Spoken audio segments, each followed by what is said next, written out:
Everyone dreams of being wealthy, but what does it take to get there? So let me ask you a question. Do you say things like, yeah, they're so rich. The rich people own all of the properties in Australia. It's because of the rich people that I don't have a place to stay. It's because they're so rich that they take everything from us. Are you having that kind of thinking in your head? So let me promise you today that if you resent the rich, you are the block to your own wealth. That's the first step. Being wealthy isn't a bad thing. Money is a tool. It gets you from one place to another place. It isn't hard to make it. It isn't difficult to earn it. It isn't every single person, mostly with relative skill, with relative earning ability, will earn over $1 million in their lifetime. If you start young and you work until you are older, you will inevitably earn over $1 million.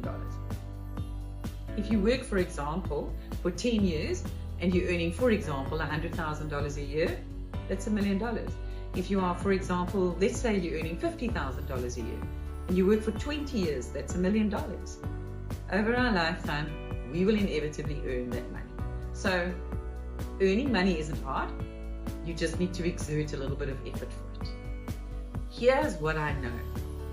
It's not what you earn, it's what you keep.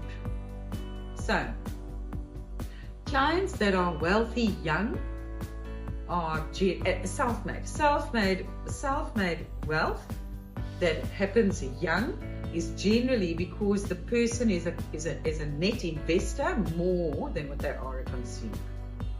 So the question then is, number one, what do you think about wealthy people? Is it something you aspire to be, or is it something you resent? Question two is, what are you doing with the money that you're earning? Are you allowing your income to grow with your costs?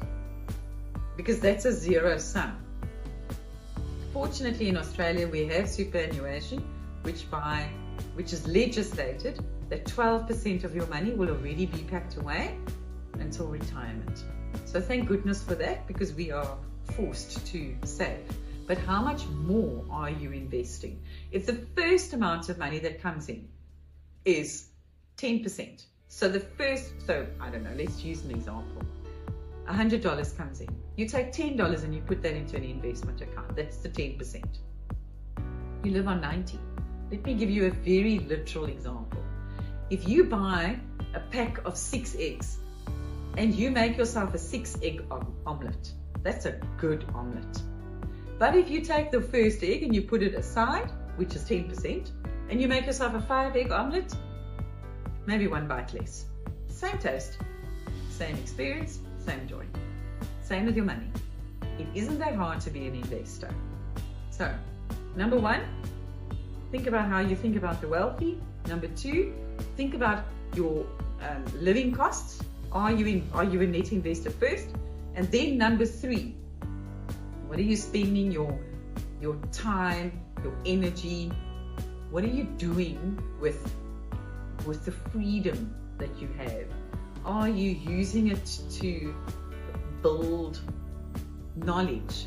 Are you using it to learn about investments? So be intentional with your money.